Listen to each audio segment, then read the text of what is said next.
Hey everyone, welcome to episode 9 of the Quality Talks podcast. Can you see this smile? Can you see this smile? Guess who's back? Chris! Welcome back, mate!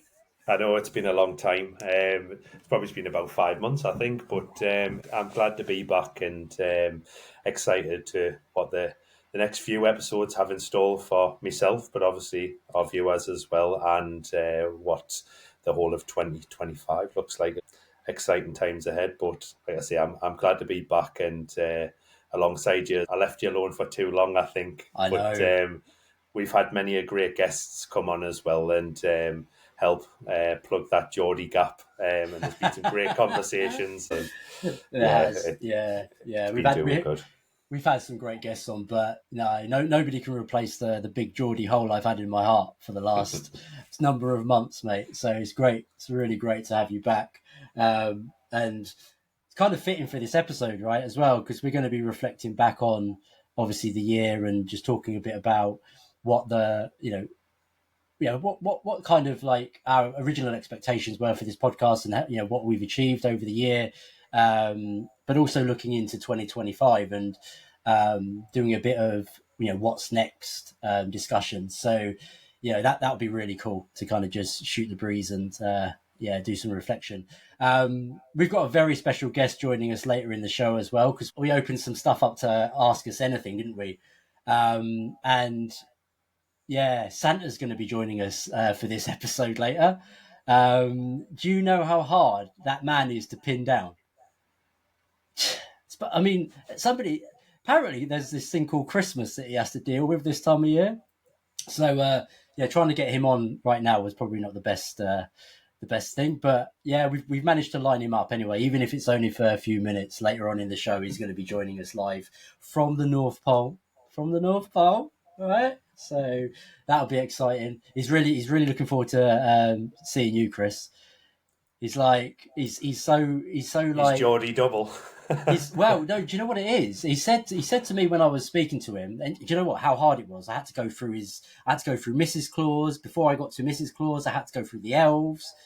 He's a hard man to get hold of. But what he did say was, when I told him that you were from Newcastle, he was like, "Well, that's so much like the North Pole, and he's just like second nature to him. So yeah, he's really keen to meet you and have a chat and stuff. So that'll be cool. So yeah, so Santa's going to be joining later. We've got some questions that the audience have shared with us.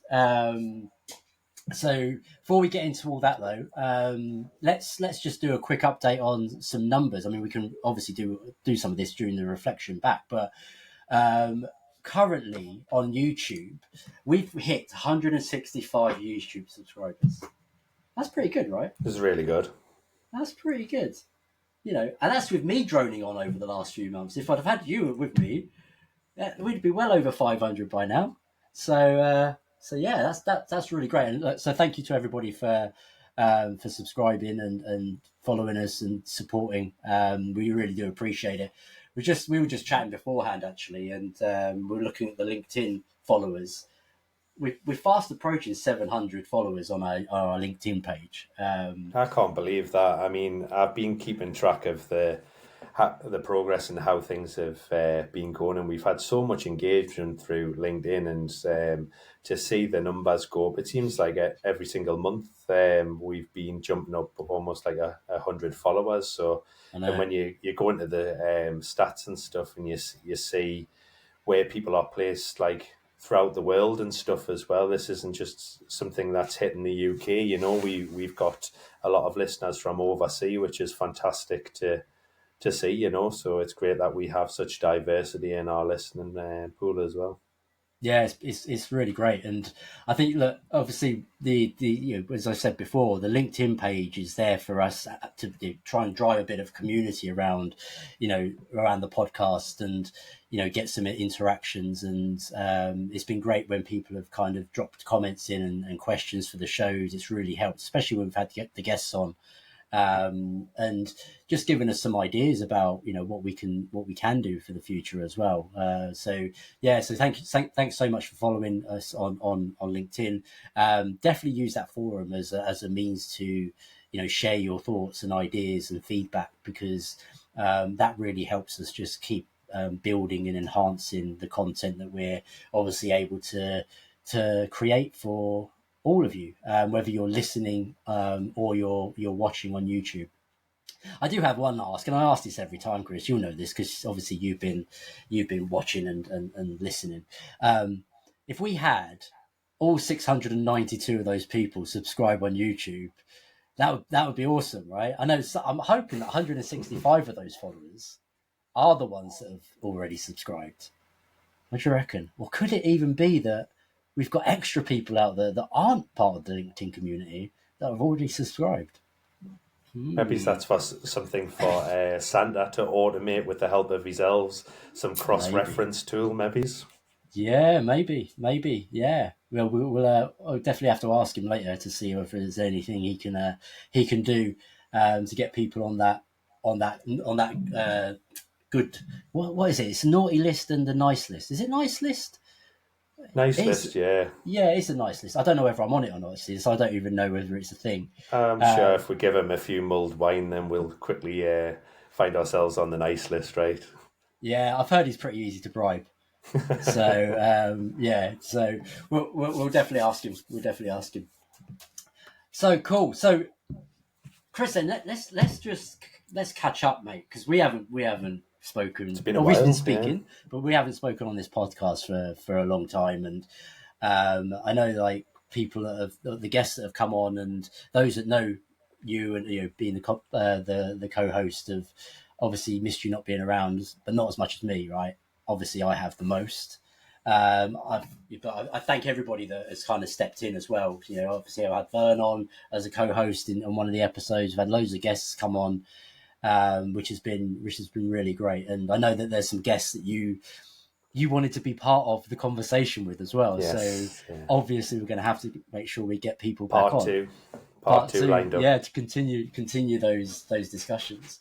But just obviously, even though you've not been around for a bit, you have been keeping up with everything. And when we kind of got together originally, and I said to you about how would you fancy co-hosting this podcast? Looking back to then to now, what are your thoughts? What's kind of been your reflections with things? I mean, this year just seems to have gone so fast. I mean, I seem to be saying this every year, that it goes faster and faster, and I think that's just something that happens with age, right? But I don't know if it's just because we forget most of the things that happen in the year that seems to make it go so quick. But like, honestly, just like starting from an idea of having a podcast and seeing that we have an opportunity to contribute ideas and discussions just in a different way than what we normally would, and bring that more broadly to the community, and turning that into something now where we're sitting here and we're 9 episodes in, and we've had other people from the community come in and help to grow this platform. It's astonishing, and it's great to see that people are engaged, and we have great support from all of our listeners, and we're across multiple channels and stuff as well. And then just upon reflection, I know I haven't been around for like the last 5 months, but even from the first few that I did to the one today, it's like every episode that you do, you go through new learnings as personally, like as a human being, like every single interaction and moment is different. And sometimes there's great positives, and sometimes there's more negative challenges that you have to overcome, but that's what makes you stronger and better as a person, as a communicator, pushing yourself out your comfort zone.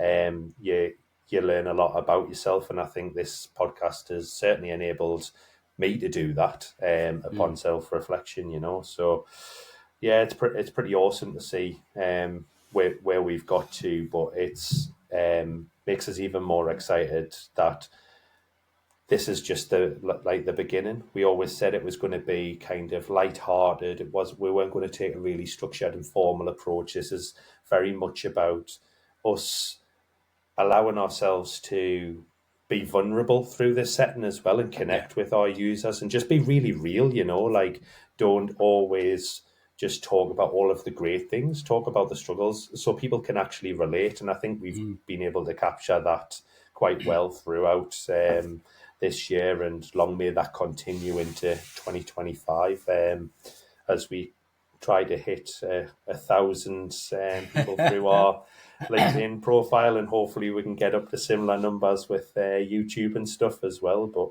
like I say, if we can, the more content and stuff we can put out there, and the more topics and stuff that we cover, then hopefully we can increase our listeners and provide value for people. Yeah, I echo everything you just said, but I was just while you were talking, I was just reflecting back on the first episode, and what a shambles the first sort of 10 minutes of our recording was originally.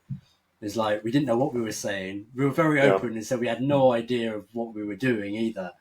But it was just great to get. I think we stopped like 3 or 4 times, and we just we did. Yeah, we both work in technology, and then we were having some real technology issues trying to figure out how to use the software.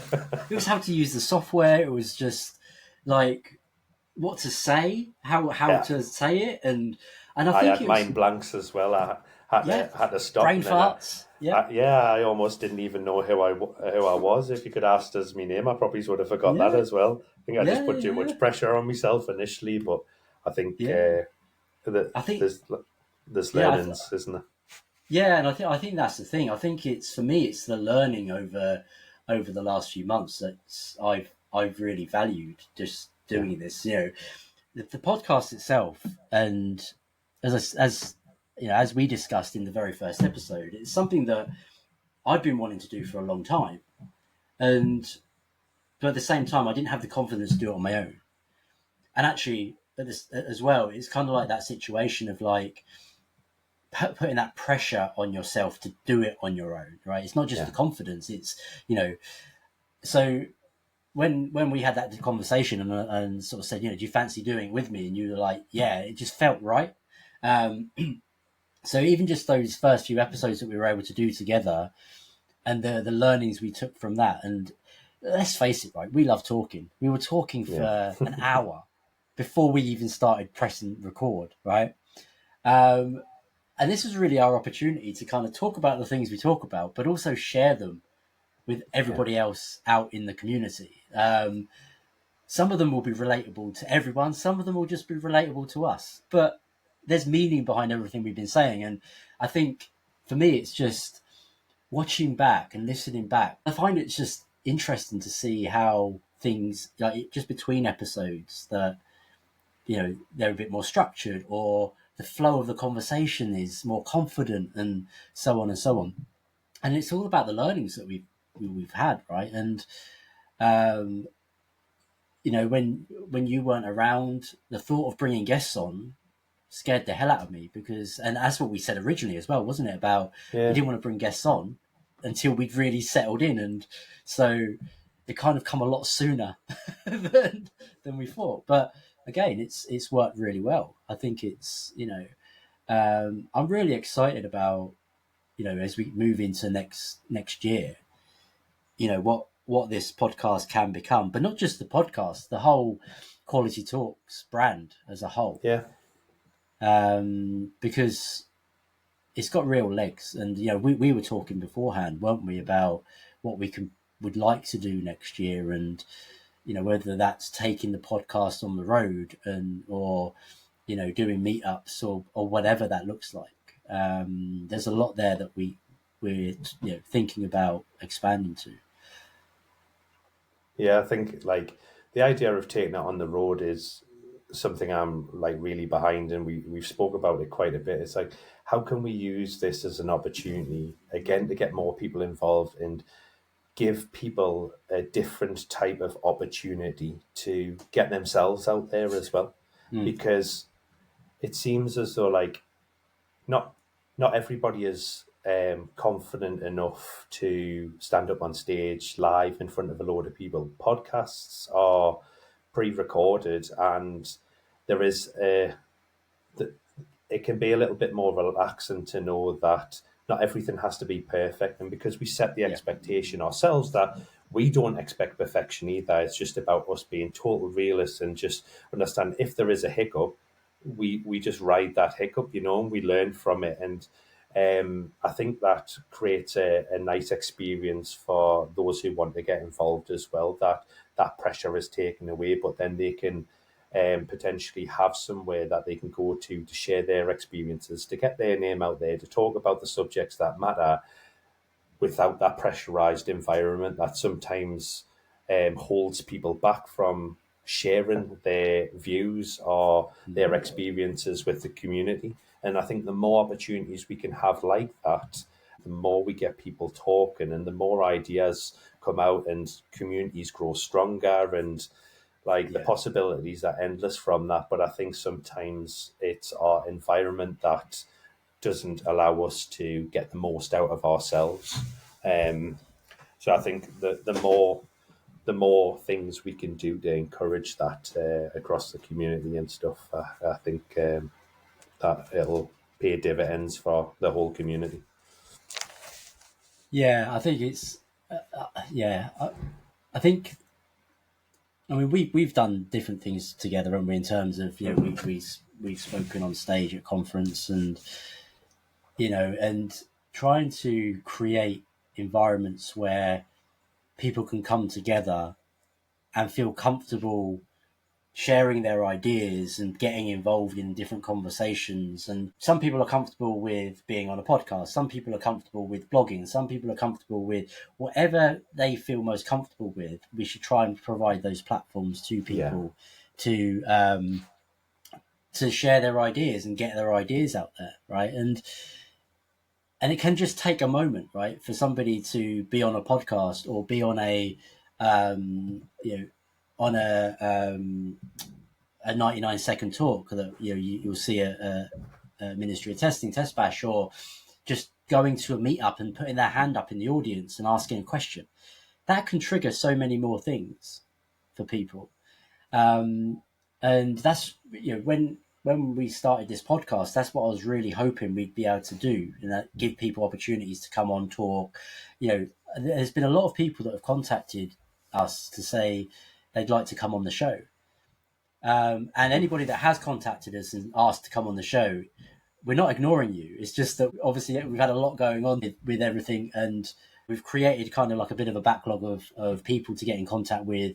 But if you are contacting us to come on the show, share your ideas as well about what topics you want to come on and have a chat about, because then we can shape a show around it and make sure that we do it in a way that is comfortable for the guests and so on.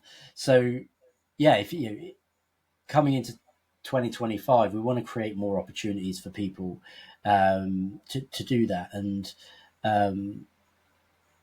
obviously using LinkedIn, using YouTube, whatever those forums are, is a way to connect in the first place. So, but doing some stuff live will be really cool, right? I think.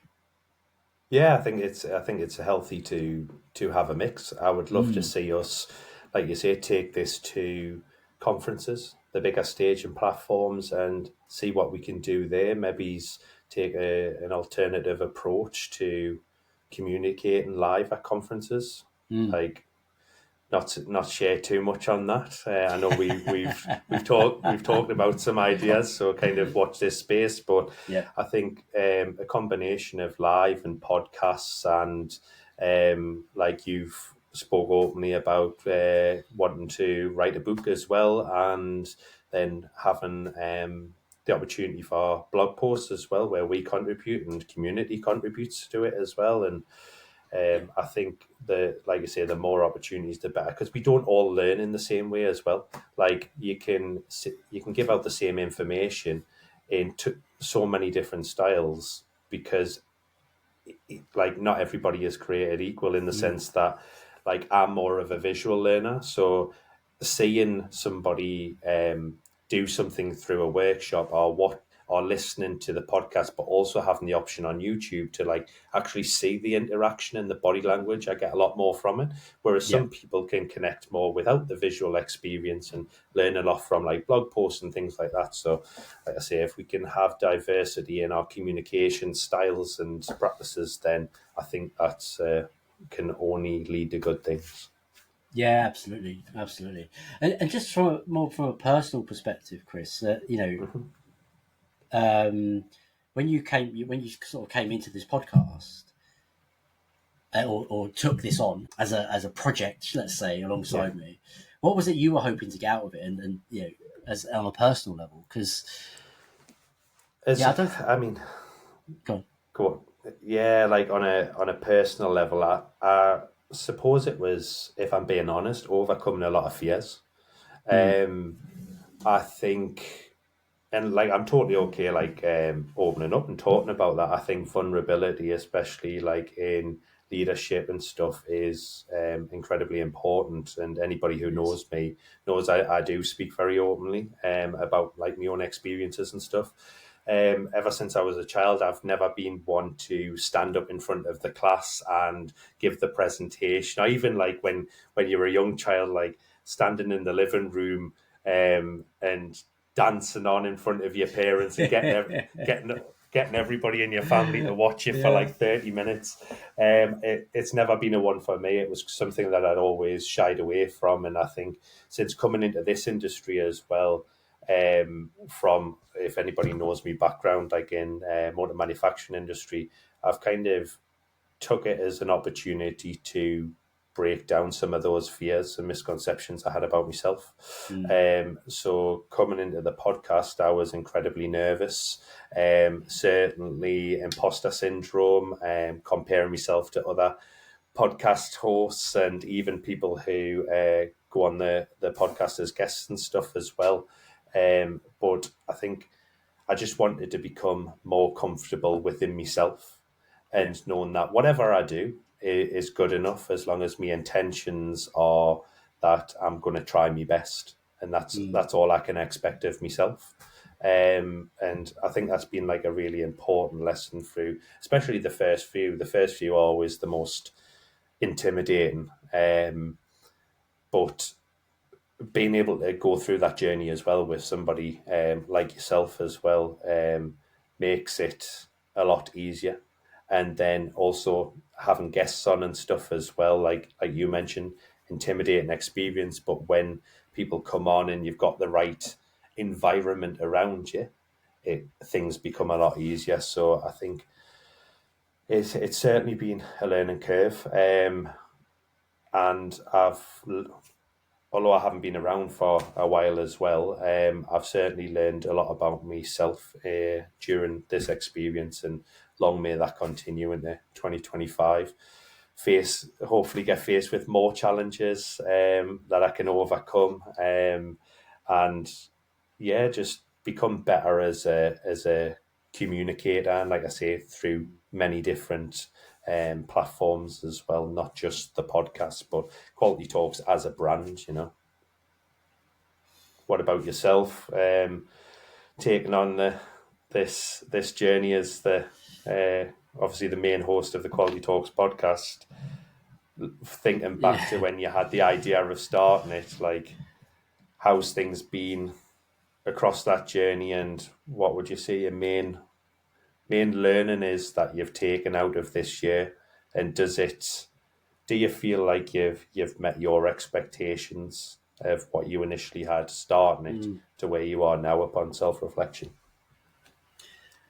As you were talking there, I think there's a lot that resonated with me in terms of that. Obviously, that fear initially, but for me, there's been a lot of change for me this year, and some of that change was forced. But what it did do is it provided me with some time and some space to kick this project, this podcast off in a way that potentially I wouldn't have had the opportunity to do. And but and I look back and I think if if those changes hadn't have happened, would this podcast even exist? Do you know what I mean? It's kind of like, you kind of reflect back and think, those moments in time where an opportunity is there, you need to seize that opportunity, right? And I think for me, that's something I've learned about myself, is like, there's loads of things that I want to do. And often you're just waiting for the right time to do it, right? Yeah. Just so happened back a few months ago, the right time was handed to me on a plate, right?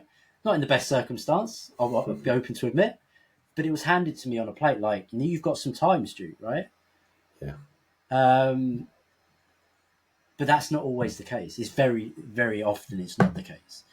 So I think the biggest learning for me, is to not sit and wait for opportunity to present itself, go and find it and take it on, because you can be waiting for years.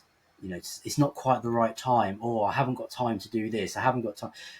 Sometimes you just got to go and do it, right? And you mentioned about the book, same thing, right? Same thing. I've that's something I've been thinking about doing for a long time, and it's kind of like, if I don't do it now, I probably will just keep delaying and delaying and delaying. Now, I've taken inspiration from others.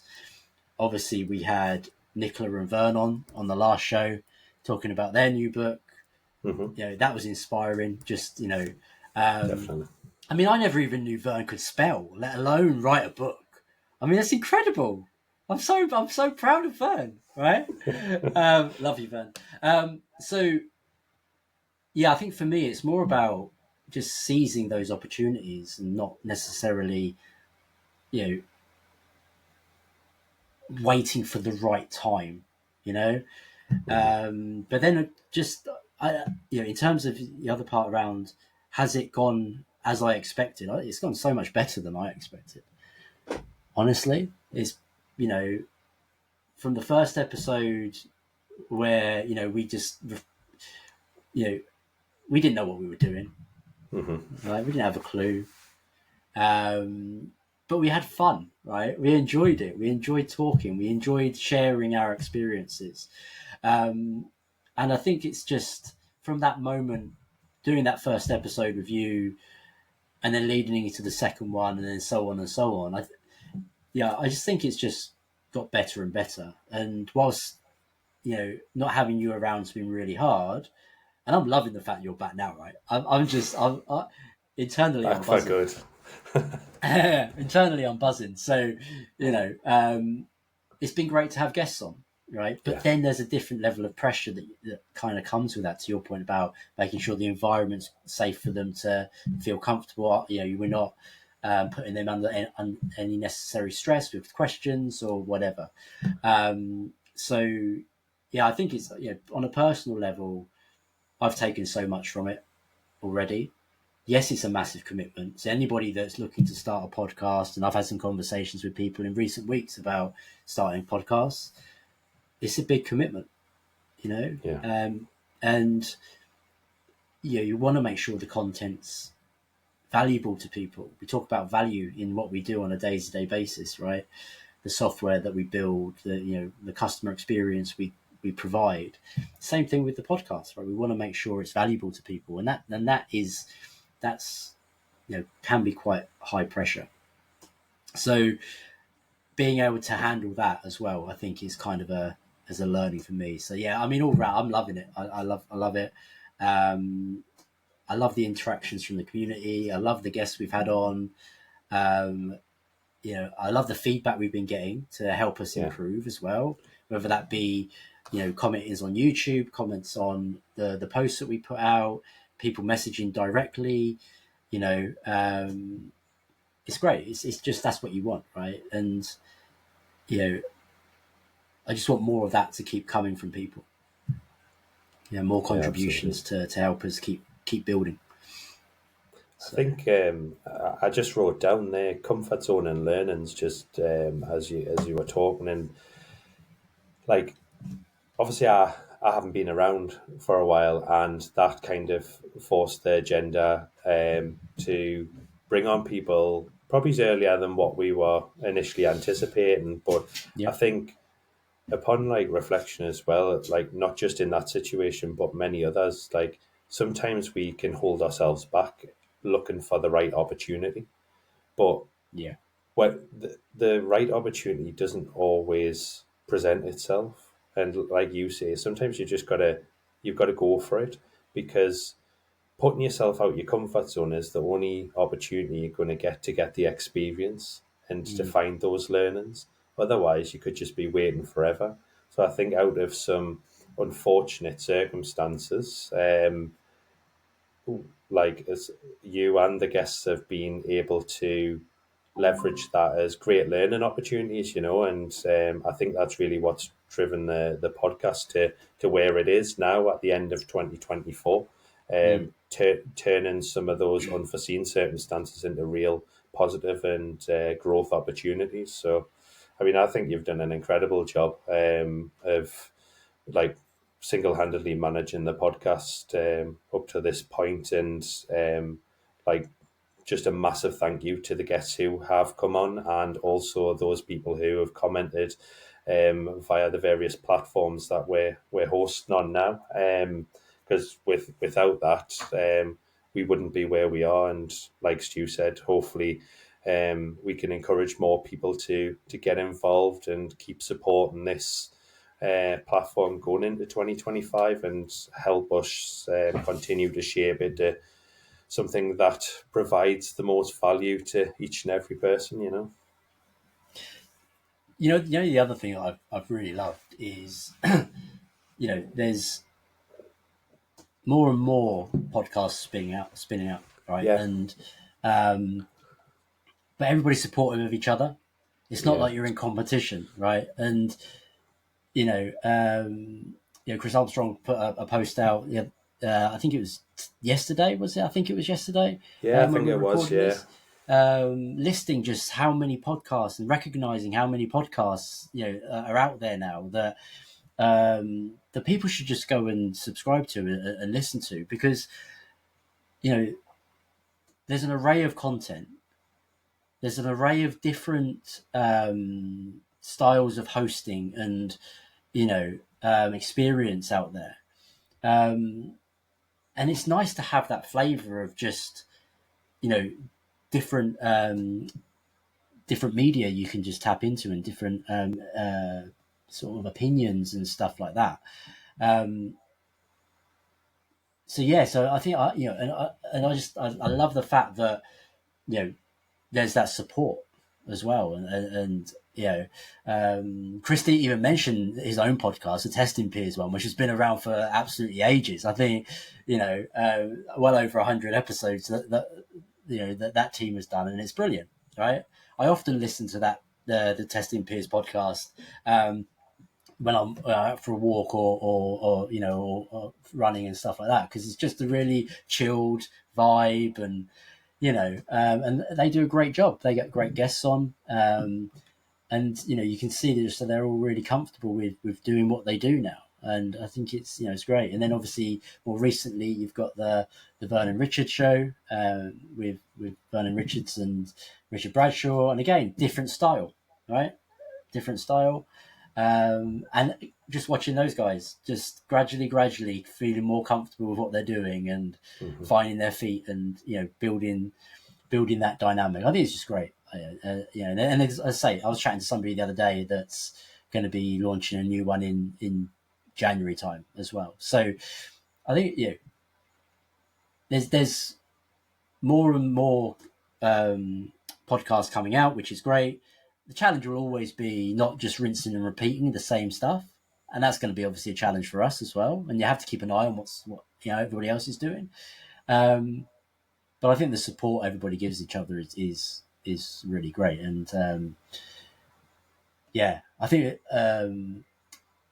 I think Chris called it the Qualiverse of podcasts or something. I can't remember Yeah, that, yeah. which is really good. We I all like need that. to bounce around each other's podcasts and create. Yeah, But that would be weird. well, we've already started seeing that, right? Like it's very rare that you actually see this, where you have like like you say, there's multiple podcasts and people doing their own thing, but the fact that you're seeing podcasts hosts and stuff come across to speak on other podcasts, I mean, it's a Mm, testament to the quality community and just like that love and support that we have to better things for everybody. And there isn't a competition, it's just about supporting one another, you know. yeah. So I think it is really good. I mean, Vern's come on here and helped us out a lot and stuff, and even like Chris's message as well. Like you say, he's been involved with kind of the OG of the quality podcasts, and Mm, they're so well established and well rehearsed in what they do. To have somebody like him mention us and the work that we've done across the last year, like it means a lot to be yes. recognised by somebody who has been through the challenges that we have and just give us that shout out. Like it really does mean a lot, and of course, mentioning it on his own platform as well gives us further exposure, which we can't thank everyone enough for. No, no, absolutely. Um, yeah, thank you to everybody. So just thinking about, obviously we're talking about what's to come in 2025. Hmm. And obviously we've mentioned about, we wanted to expand the Quality Talks brand. We'll be looking to spin up a website, and some more content can drop on there, etc. But I'm really interested to hear what the audience want as well from you know, from us in 2025.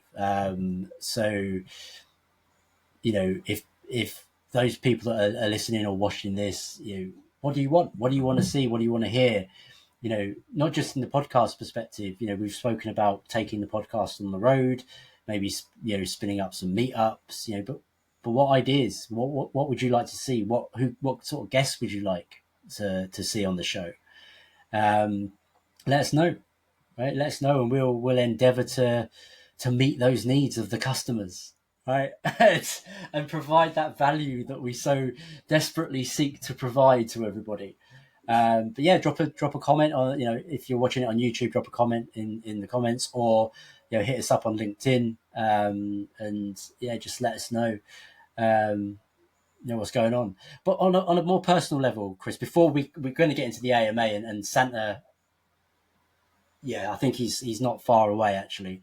He'll be joining us soon. So before we get into the AMA, just on a personal level, as we go Hmm. into 2025, what's something on a personal goal that you're looking to maybe take into 2025, and yeah, For me, like I've been reflecting a lot of things that have gone on and stuff throughout this year, and I've been those who are close to us will know. But like the last 5 months, why I haven't been here, I've had a lot of personal things going on and struggles, and sometimes you just need to kind of remove yourself from certain things in order to give yourself that breathing room. And I think what I've learned through that is the way in which we handle certain situations, um, like the whole psychology behind it all, like the thinking process and how like actions then drive our emotions and our feelings and behavioral traits. Something I've got like really interested in, and I've been thinking about that more and more within leadership.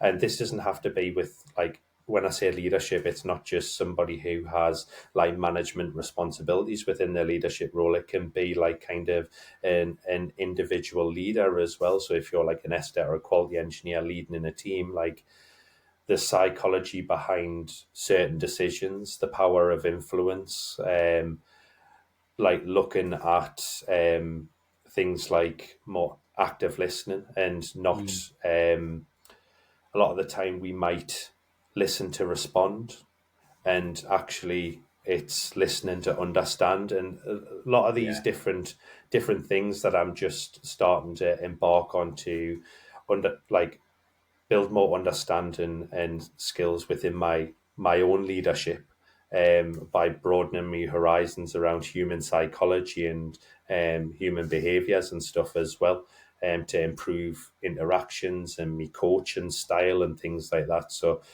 I'm going to put a lot of focus into that from my own leadership perspective with the teams that I work with, but also like understanding more what are my natural behavioural traits as a leader, and understanding why I may naturally react or behave to certain situations, and how I can better diagnose that natural instinct to broaden my horizons and think about things more differently. So Mm. yeah, probably a lot of reading, a lot of role play and practicing throughout 2025. But it's just a topic that I'm quite interested in through personal experiences that I felt in this year. But I think it's sometimes an aspect of our roles that doesn't get talked about. It's kind of a forgotten art, and Mm. communications at the heart of everything that we do. And if we can better understand human behavior and human psychology, then that bleeds into everything else as well. So that's certainly something I'll be diving into in 2025, and probably sharing my experience as well. Like, I think it's important to reflect on a quarterly basis, at least, of how things are going. Like, what does that learning journey look like? What's Mm. been challenging? Like, what things have you overcome? What things have come more natural? What's just been a complete eye opener? And I'll hopefully feed that in through this platform and some of the blogs as well about that experience, and hopefully that becomes food for thought for other people.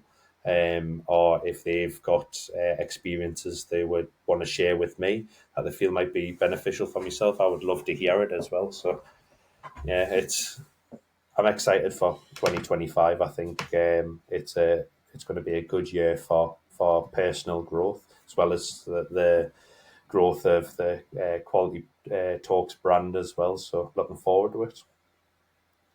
What about yourself? 2025, what does it bring for Mr. Stuart Day? Oh, mate, what does it bring? What does it bring? Um, well, outside of the obviously the book that I'm Yeah, embarking on, which is a big challenge, and I'll definitely have to get you to proofread it, dude, because I joked about Vern's spelling.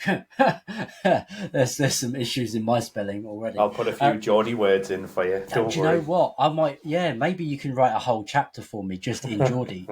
That might be really cool. Let's have a yeah. Let's look at that. But yeah, so obviously that's kind of like a big project for me in 2025. But and it is very personal to me as well because of just the want to be able to do that and achieve Yeah. it. I think, but more so, this year's been really. There's been a lot of changes I mentioned for me this year. You know, on a work perspective, on a personal level, I've been dealing with health issues. Um, some of which are under control, some of which are a little bit more challenging, those kind of things, right? And I think but one of the things that really just was highlighted to me, and it was in the episode that I did with Joe Reeves, when we were talking about, change and how we deal with change, or in a lot of cases don't deal with change very well.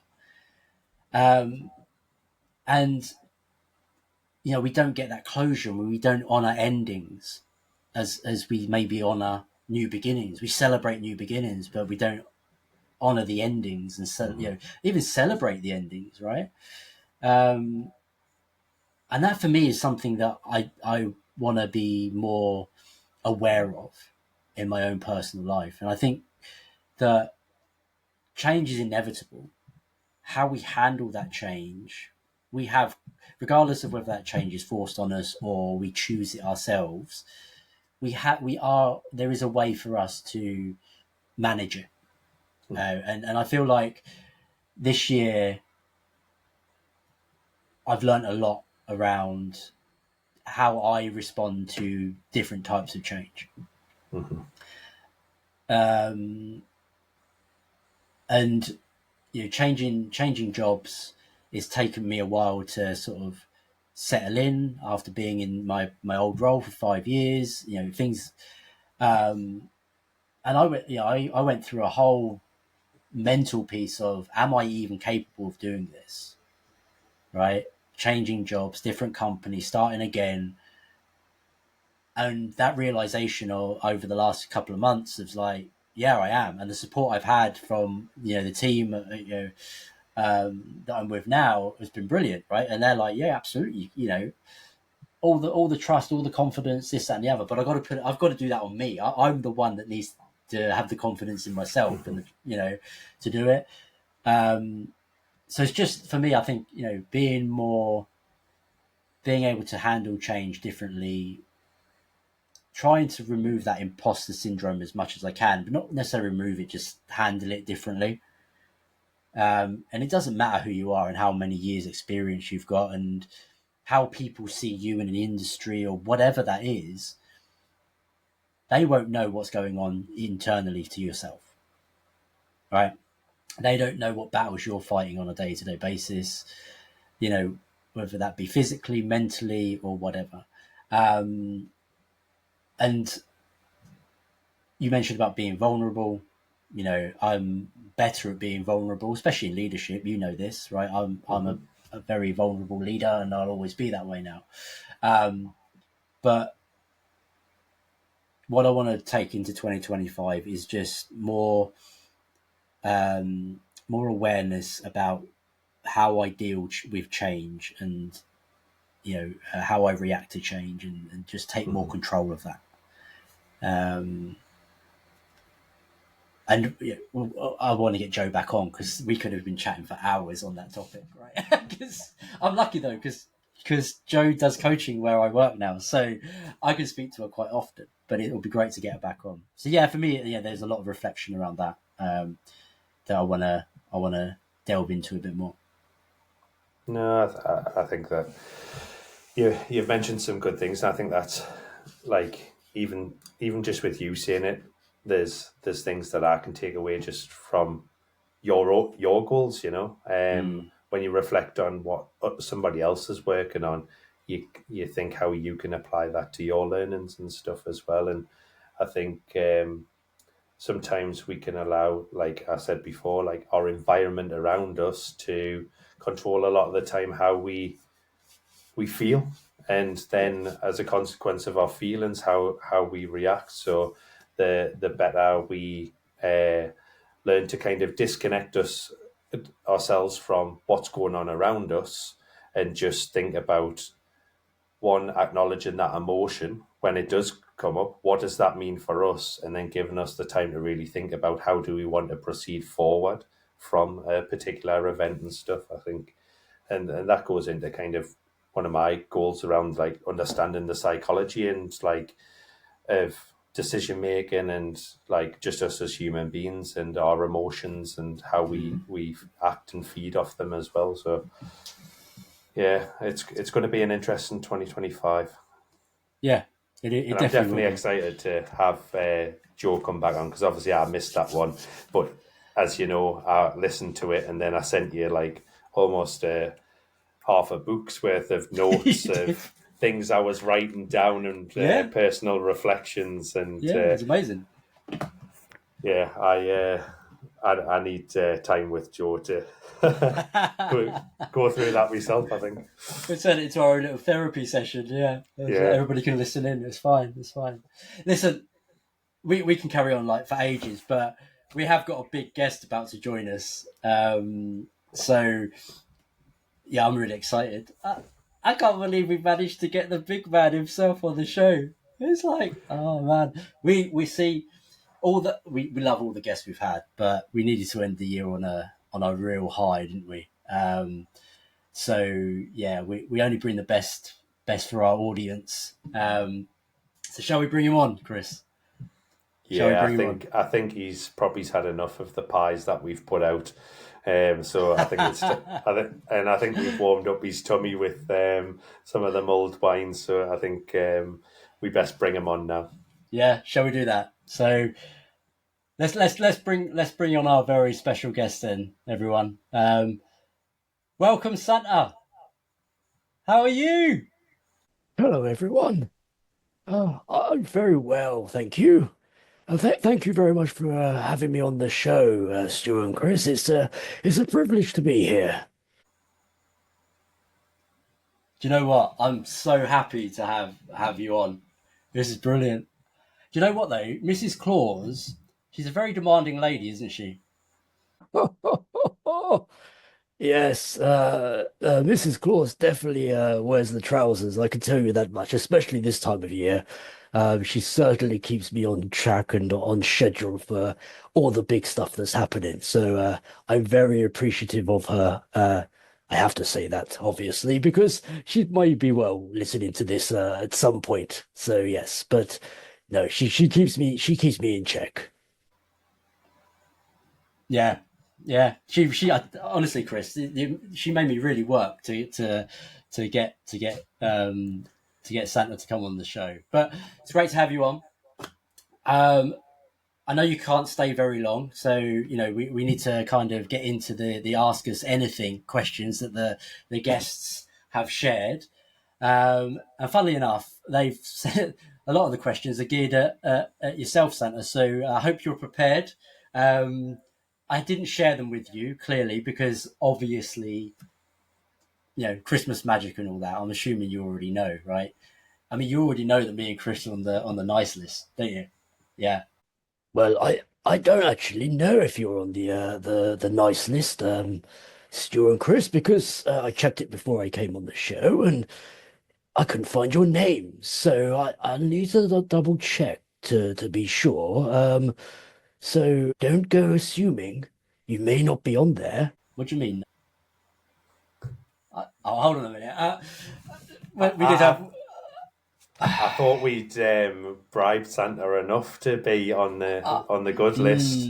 Yeah. Um, Okay. Well, this is going to be a very short guest presence, I think, Chris. Anyway, let's get into the into the AMAs then. Um, so Udaya, she says, Stuart, Chris, and Santa, Merry Christmas and Happy New Year for 2025 to you and your family. I have this one question for all three of you. What is the one important thing that you learnt this year and you want to carry into next year and ever? Now, Chris, I think we kind of almost covered that, didn't we, a moment ago? yeah, I think so. Yeah. But Santa, what about yourself? Um, I've learned a lot of things over the last the year. Um, you don't get to my age without having to learn, especially from your mistakes, after all. But I think that I would say the biggest learning for me over the last 12 months has really been about not putting too much pressure on myself. I'm not getting any younger, and I need to make sure that I utilize everybody around me and get the support I need. So yes, I think that's the biggest learning for me this year. Okay, yes, Yeah, that's interesting. interesting. Yeah, very interesting. Yeah, I like that. I do like that. Um, okay, so the next one is from Gear. Um, is quality engineer now? This, to be fair, Santa, this might not mean much to you. I don't know whether you've got quality engineers in the North Pole. Do you? Not entirely sure what a quality engineer might actually be, but what I can say is we have a whole team of people dedicated to the quality of the toys and the processes that obviously we have to go through on a annual basis to ensure that we deliver value to our customers. Okay, all right. Well, maybe we might get into that in a minute then. Okay. So is quality engineer just a made up renaming of test automation engineer, SDET, or tester in general for orgs that want to sound hip and modern? Or is it actually a thing of its own? And then he finishes off by saying, Happy log burning season. I like that. Chris, what are your thoughts on that? I mean, the like to say a quality engineer is kind of a renaming of any of the roles, and is it just a made up thing? Isn't all job titles made up. Somebody made a job title up Yeah. at one point, and do we feel like the job title as tester fully represents everything that a tester or a testing role does? And the same goes for a quality engineer or an estet. Like, I don't think a job title ever really fully represents that. So to me, I don't think it's a way of businesses coming up with something new to sound hip, or to be like a keyword when recruiters are looking for to fill roles and things like that. I don't think it's anything like that. I think it's just more of a natural evolution of quality roles in general. So years ago, there was nothing other than tester roles, and with the testing role come a certain narrative around just them being responsible for testing, and we never really thought about quality as a whole. And then we started with like a shift left movement and the incorporation of quality engineering practices. And what does that mean? It's not just testing, it's looking at how we work and operate, like ways of working, systems, design, and things like that. And then the SDET is an evolution again of the need that we have in our industry as things become more technical and systems become more complex, that we have then evolved another role that provides that value, that bridge between the quality side of things as well as the more engineering discipline architecture things, and that's where the SDEC kind of comes in. So I don't think one replaces the other in a sense of like, I think it's just the natural evolution of roles. Now, in a few years' time, systems might get more complex, or we might have a highlight that there's been further gaps in our industry. Also, we work in teams predominantly, and are some of them supporting roles around us within those teams changing, which means us as quality engineers, estates, whatever we want to call ourselves now, do we need to evolve in order to plug some of those gaps in our team dynamic as well? And yeah, so I don't think it's something that's just been said for no reason really. Yeah, I think I think this is the challenge that we've had in our industry for ages, right? In terms of even like the we had quality analyst, we've had quality test analyst, we've had UAT analyst, we've had software test analyst, we've had software tester, we've had SDET, we've now got quality engineer, we've got, and I think, like you say, it's not so much about the title; it's about what the role is. Yeah. Now, the challenge there, though, is going from one company to another. In one company, a quality engineer could mean one thing, and in another company, it could mean something completely different as well. And I think sometimes within our own industry, we don't help ourselves.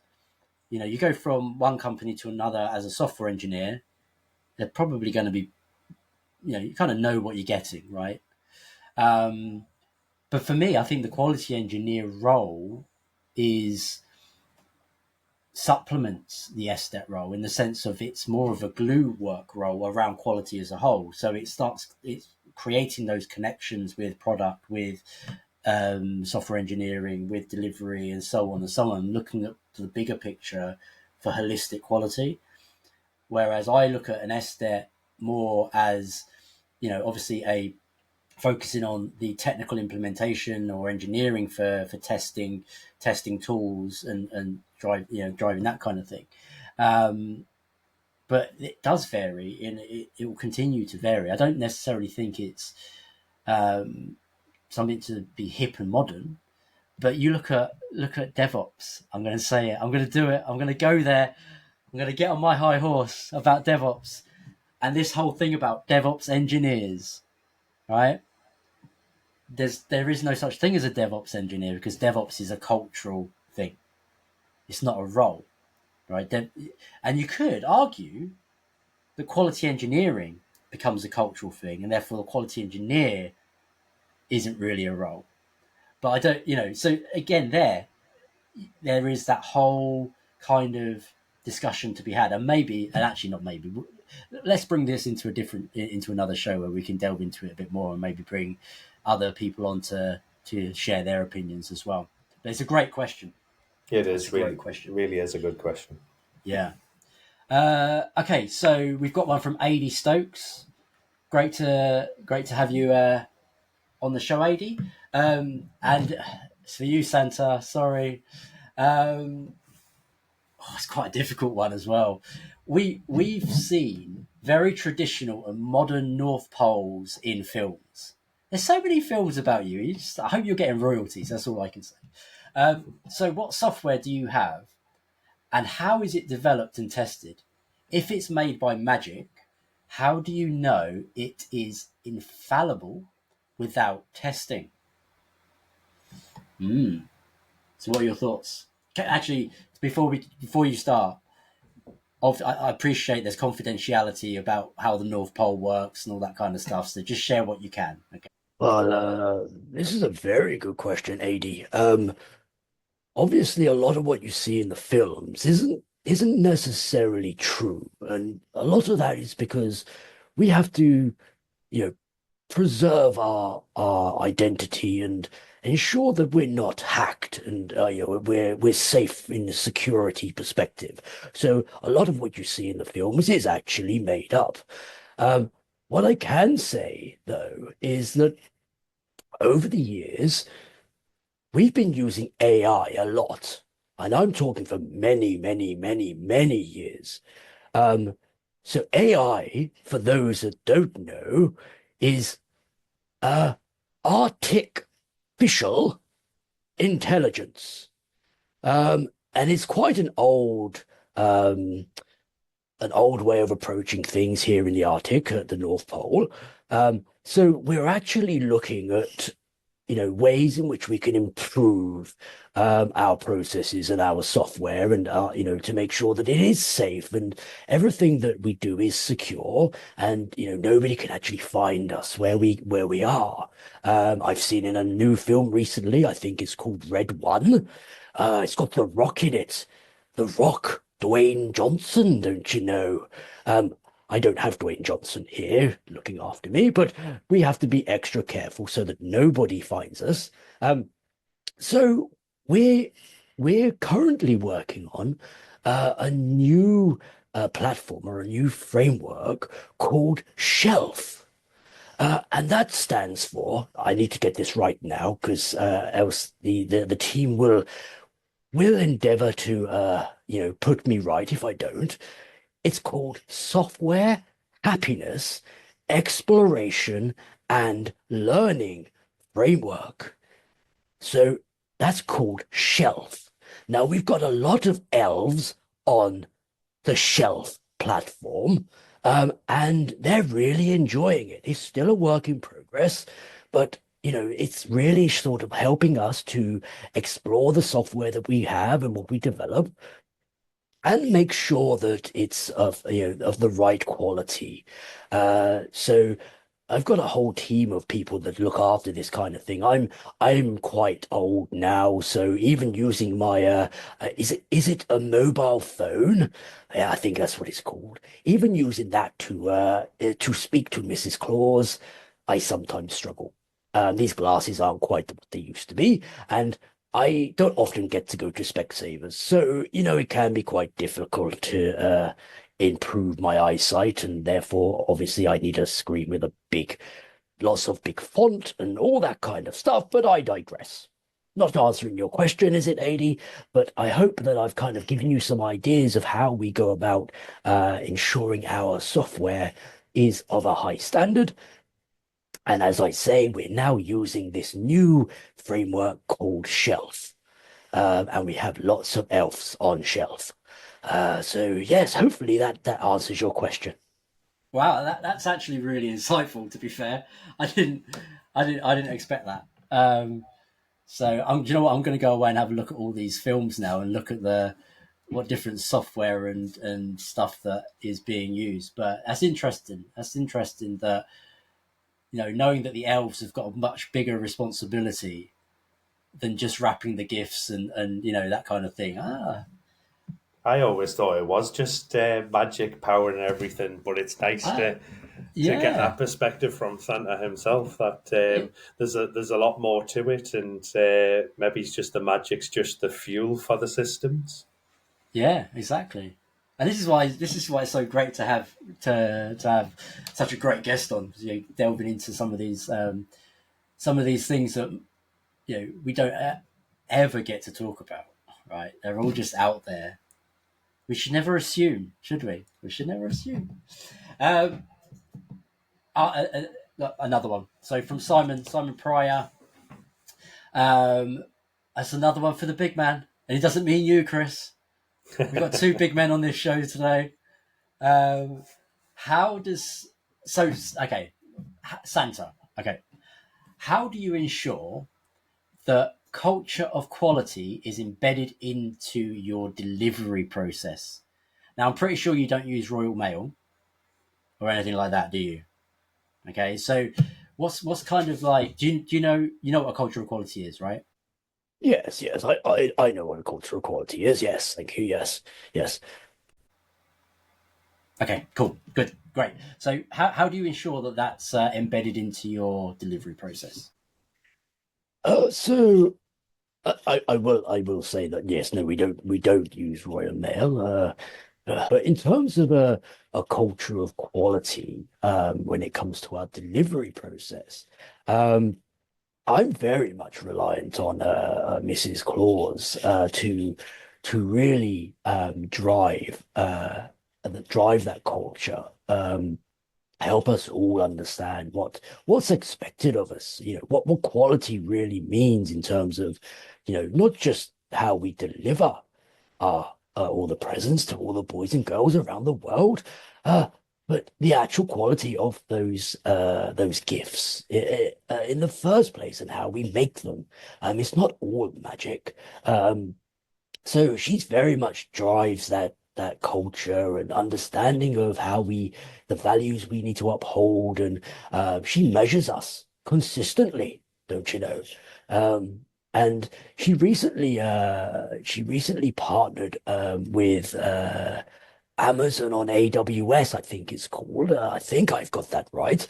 She knows way more than me. I- I'm just the face of the outfit, and she does so much. Yes, but AWS, and I think the reason behind that, now again, I need to make sure I get this right. The reason behind that is we use AWS because the fastest way for us to deliver is via the clouds. I think that's right, and I think that's what the reason is why we use AWS. So, you know, that helps us obviously, and we have Mrs. Claus really driving the culture and ensuring that we all understand exactly what it is we need to do. Um, so I hope that helps. Um, helps you understand. Obviously, I have to keep some things a little bit um, confidential. I don't want anybody jumping into my sleigh when I'm, mid-delivery. Oh, that would be scary. So yes, but that's kind of how things are. I'm just checking my beard because it looks lovely on this camera. So yes, I hope that answers your question, Simon. Okay, I know you have to keep a little bit of confidentiality going on there, but it's interesting to know like the role that Mrs. Claus plays in all that as well. To be fair, she doesn't And get I'm enough so credit by the sound of it. and I'm so glad you don't use the Royal Mail. Yeah, I know. Do you know what? Oh man, but It's yeah, reassuring. the AWS thing was interesting though. But yeah, maybe we'll get into that next year if we ever get you back on. Um, that's all the questions we've had actually. So thank you everybody for sharing your questions and especially for Santa. We're coming to the end of the show. So before we do though, I think Santa wanted to just share a few thoughts and also announce a winner of our prize giveaway for Christmas. So, Santa, I don't know quite what you had in mind, to be fair. But are you? Because we didn't rehearse this bit, did we? So, okay, go on. No, we certainly didn't rehearse this bit. And in fact, we didn't rehearse any of this. So it's surprising it's going so well, to be honest. I'm not normally on camera for this long. So that's lovely. So I just want to wish everybody a very Merry Christmas and a very prosperous 2025. And it's really important that we all support each other through the good times and the bad times, and make sure that we all have happiness in our lives.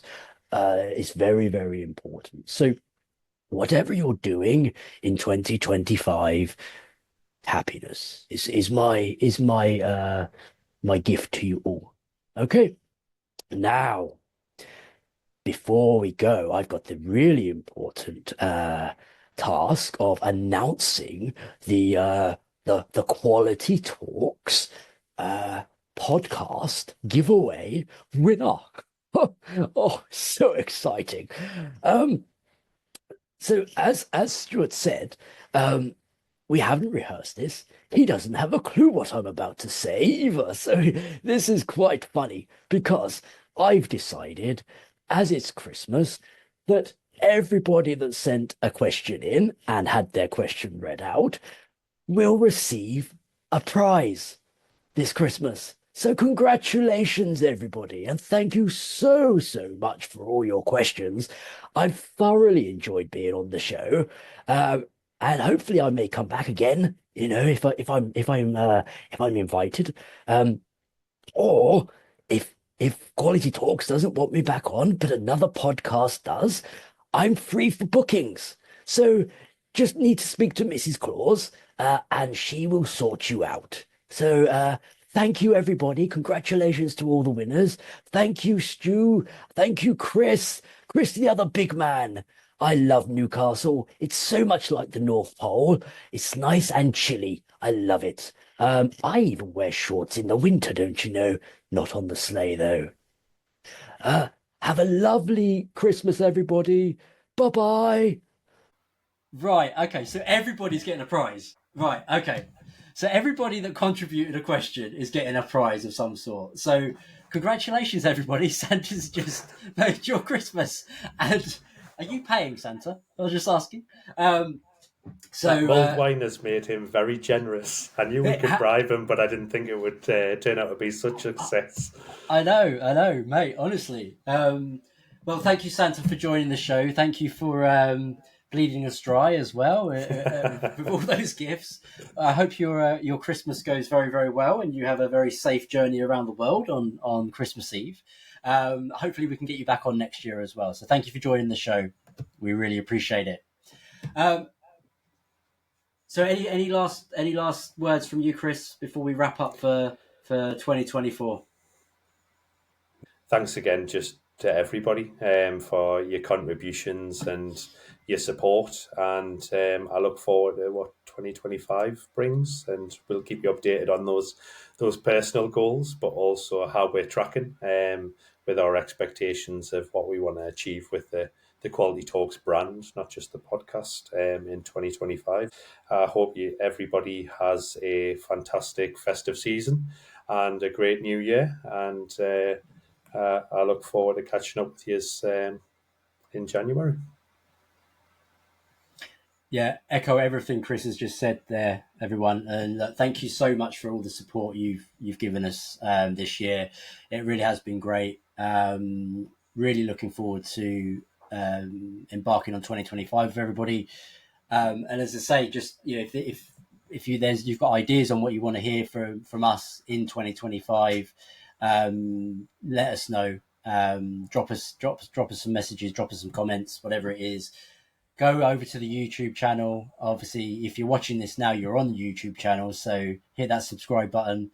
If you're on Spotify, hit that follow button. And yeah, have an amazing Christmas, have an amazing New Year, and sending you best wishes to everybody for 2025. Take care. Join us next time in January for the next episode of Quality Talks podcast. Goodbye for now. Bye, everyone.